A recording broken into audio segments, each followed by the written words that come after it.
Live NFL trivia every Wednesday night on Twitch at 9 p.m. Eastern. Come show off your football knowledge for a chance to win cash prizes. Check the link in the description to find out more. And now, on with our feature presentation. The Fiesta Bowl is one of the most prestigious bowl games in all of college football. For half a century, the game has been one of the marquee events, and today is a New Year's Six Bowl for a reason. And there have been tons of great moments in the iconic history of this game that live on in college football history, and will continue to live on in the great history of the sport. From the highly controversial double overtime championship at the 2003 Fiesta Bowl between Ohio State and Miami, to one of the most watched games of all time at the 1987 Fiesta Bowl between Miami and Penn State, to Clemson's come-from-behind victory at the December 2019 Fiesta Bowl over Ohio State to advance to the national championship, to one of the greatest college football games and Cinderella stories of all time, when Boise State proved that mid-majors belong as they upset Oklahoma in overtime. The Fiesta Bowl has had a tendency to produce some great and iconic moments. This is not one of them. Not even close.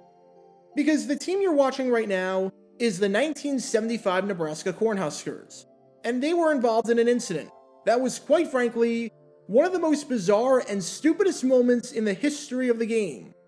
It's an incident that, on the surface, makes no sense, and you wonder how it even got to this point where people would be that offended that they decided to take matters into their own hands on behalf of the bowl game.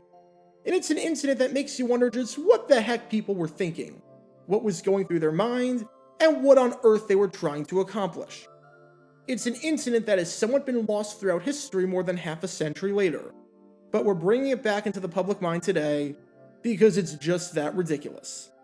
Because this is the story behind, quite possibly, the dumbest controversy in the history of the Fiesta Bowl.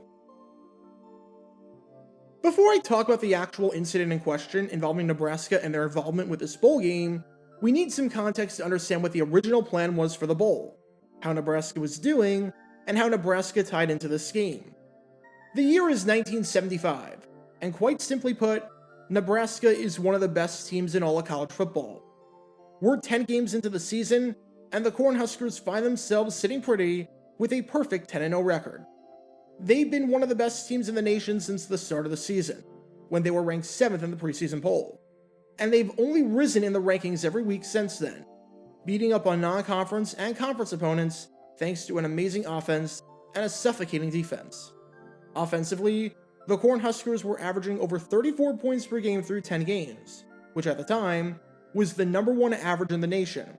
And defensively, they were allowing just 8.5 points per game, which at the time ranked 4th in the entire nation. In 4 of their 10 games, they shut out their opponent.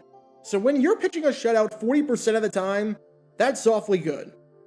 And they had some absolutely insane offensive performances to go along with that, scoring 45 in a game against a Lee Corso-led Indiana team, scoring 56 in one game against TCU, scoring 52 against conference opponent Iowa State, and perhaps most notably, scoring 63 points against a Colorado team that was ranked number 10 in the nation and was only allowing 14 points per game on the season beforehand.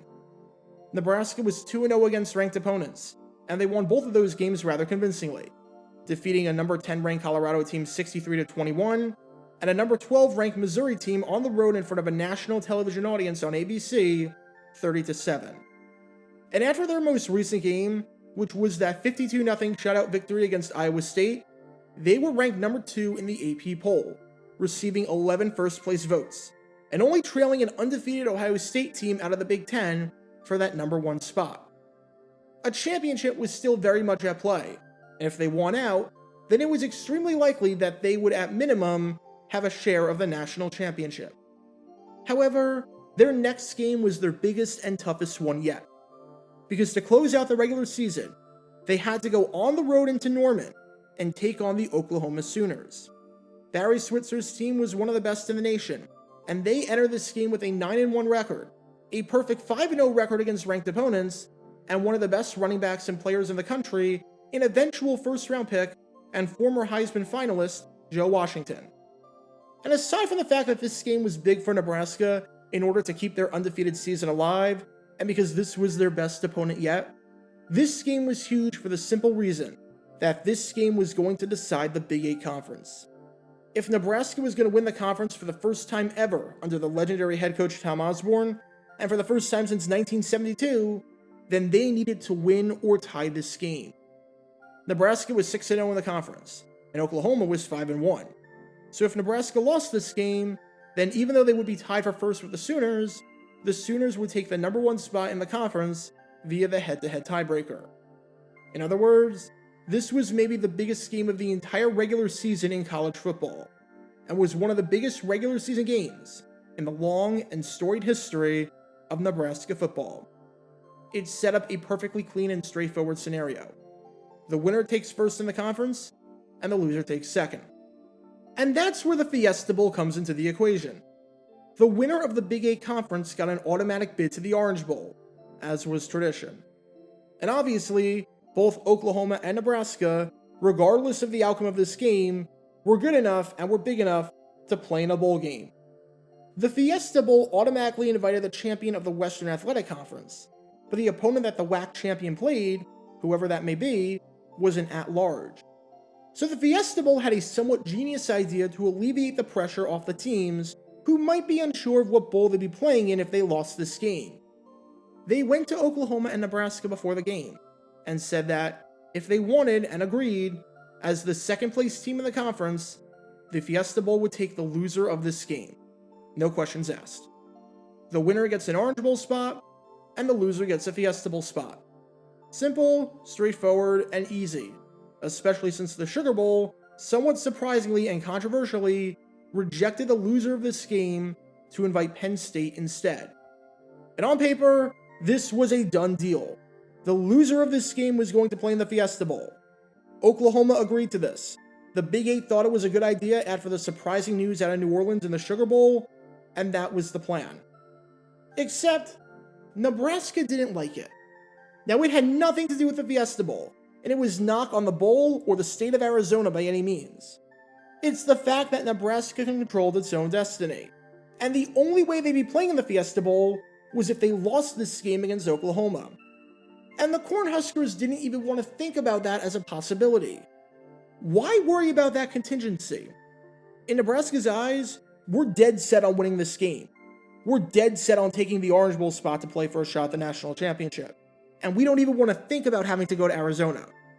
As head coach Tom Osborne said, in a statement that makes complete sense considering the circumstances, this is nothing personal against the Fiesta Bowl. We hold the Fiesta Bowl in highest regard because they wanted us, and we appreciate that very much.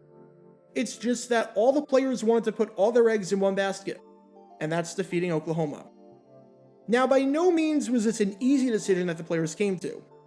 Of the 60 players on the team, when they voted on what to do regarding the Fiesta Bowl invite, it was not unanimous, as it was 47-13 in favor of not playing, with the 13 including a bunch of seniors, including co-captains Bob Martin and Terry Luck. Martin said, "Realizing we might lose to Oklahoma, I think a lot of the seniors wouldn't want to end their college career on a losing note." But head coach Tom Osborne re-stressed, once again, that the decision by the players had nothing to do with the Fiesta Bowl, and had to do entirely with the players not even wanting to think about the possibility of losing, knowing that a win would get them the conference title. Osborne said, the decision was theirs. It's certainly no reflection on the Fiesta Bowl. They have a fine event, and it's getting better every year. But our players are so intent on their goal, an outright Big 8 championship and the Orange Bowl, that they don't want to even consider anything else. And the Fiesta Bowl was completely understanding of this. They respected and even admired Nebraska's reasoning, and they had a feeling that if Nebraska lost, that they would reconsider once they cooled off, knowing that they wouldn't want to end their season on a loss and wanting to keep their bowl streak alive and try to become the first team in college football history to win a bowl game in 7 consecutive seasons. They knew this was not the end of it. Sure, the bowl organizers were a bit hurt, but they knew it wasn't a knock on them, and they knew it wasn't done out of a sign of disrespect. They knew that Nebraska had bigger goals in mind. So this should be the end of our story, right? It's not really much of a controversy.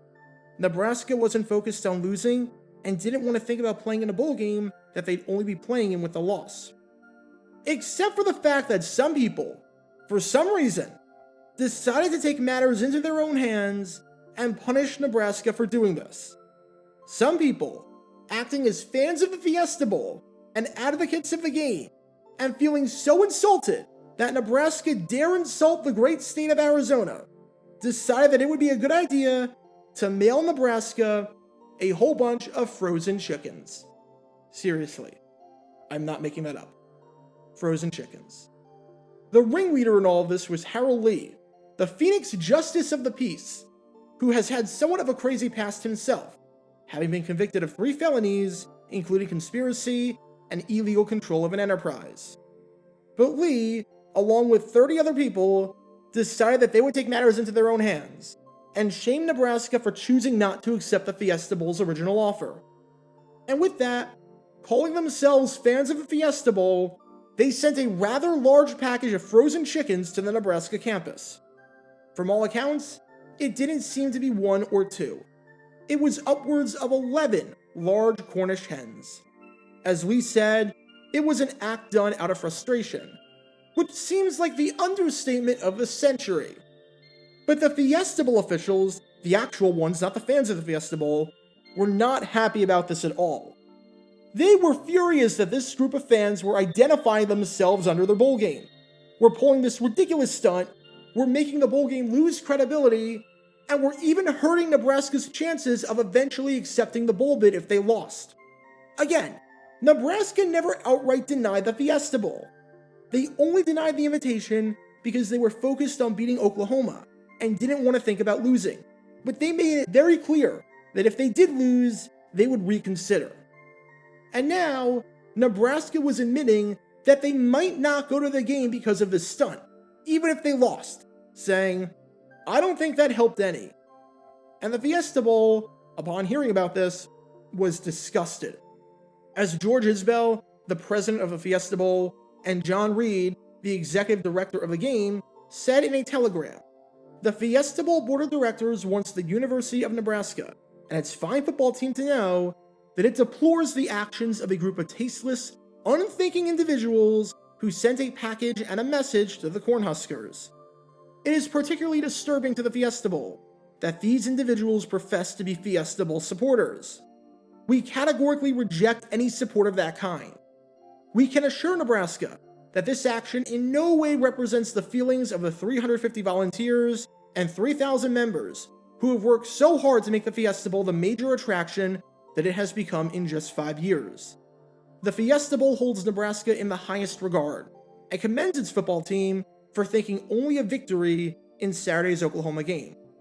Translation: we still want you to come. We completely understand your decision, and we do not associate with these absolute morons acting on our behalf." And the crazy part in all this is that after Nebraska lost to Oklahoma, they accepted the invite to the Fiesta Bowl, where they lost 17-14 to a number 7 ranked Arizona State team, in what was the first ever Fiesta Bowl matchup between 2 ranked teams, let alone 2 teams ranked inside the top 10. So it worked out at the end of the day. But even though the people acting as fans of the game were trying to help, I guess, in one of the stupidest and most brain-dead ways possible, they did the exact opposite, and they nearly destroyed any chance they had of getting Nebraska by their head coach's own admission. Of course, the irony is that a man who was the Phoenix Justice of the Peace was leading this incredibly non-peaceful and aggressive message, because you truly can't make that stuff up. Because in 1975, Nebraska had a lot to deal with leading up to their game against Oklahoma. They had to deal with prepping for the Sooners, they had to deal with what to do about the bowl situation and the Fiesta Bowl's proposal, and of course, they had to deal with a bunch of hens sent to them for no real logical reason. Join me tonight on Twitch at 11:30 p.m. Eastern, where we'll talk about everything that happened in Week 7 of the NFL season. Plus, I'll have my thoughts on the Jaguars game against the Giants. And tonight at 6 p.m. Eastern over on Jaguar Gator 8, a new college football video drops. And now, on with our feature presentation.